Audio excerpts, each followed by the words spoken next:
Assalamualaikum warahmatullahi wabarakatuh. Waalaikumsalam. Masih berada di Pakis Baru.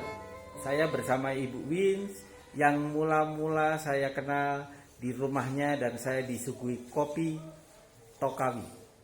Bener Bu ya sekarang ya nyebutnya, kopi Tokawi.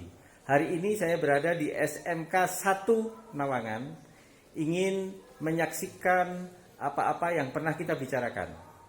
Nah, sebelumnya monggo Bu Win diarahkan untuk dramatic reading, untuk membaca naskah yang ditulis oleh Budi Sarjono dari Rumah Sinema Watulumbung untuk dipresentasikan nanti tanggal 28 dan 29 di hadapan para legenda suara Ivone Rose, Petrus Uspon, Joko Akik dan lain-lain di SMK Negeri 1 Nawangan dan di Rumah Juang. Monggo Ibu.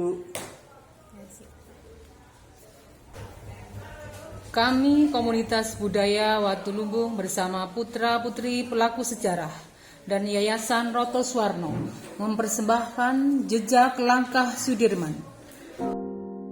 Naskah ditulis oleh Budi Sarjono berdasarkan karya Roto Suwarno dengan para pemain Novalino sebagai Jenderal Sudirman, Iksanuddin sebagai Suparjo Rustang, Bagas Apuk sebagai Kapten Cokro Pranono, Sahrul sebagai Kolonel Suwadi, Anantia Panji sebagai Lurah Darmo Widodo, sutradara Ivone Rose dan Elsa Surya.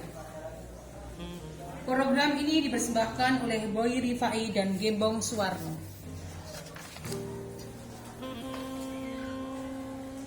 Tahun 1949, tentara Belanda melakukan agresi yang kedua, ingin menancapkan kekuasaannya kembali di Indonesia.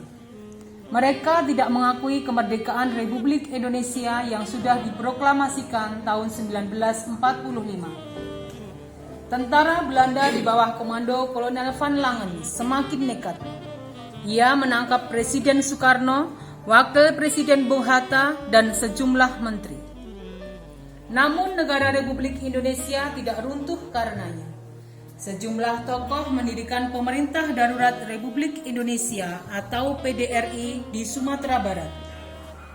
Tapi tentara Belanda tidak peduli dengan PDRI.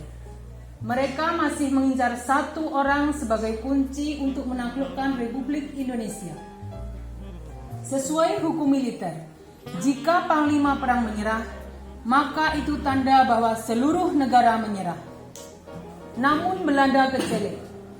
Sang Panglima Perang Jenderal Sudirman tidak sudi menyerah.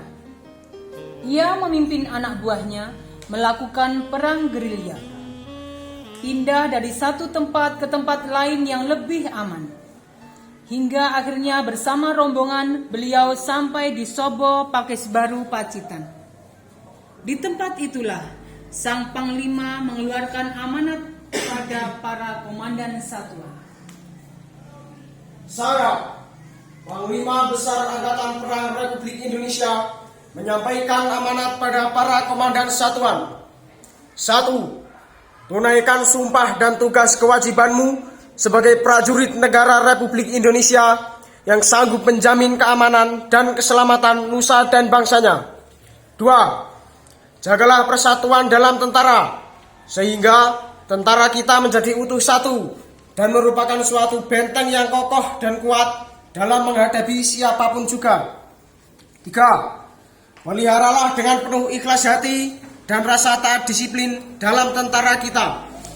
4. Dalam saat musuh masih merajalela di daerah-daerah kita, jangan sekali-kali para komandan turut memikirkan kemungkinan akan datangnya perundingan, karena akibatnya hanya akan merugikan pertahanan perjuangan kita belaka. 5.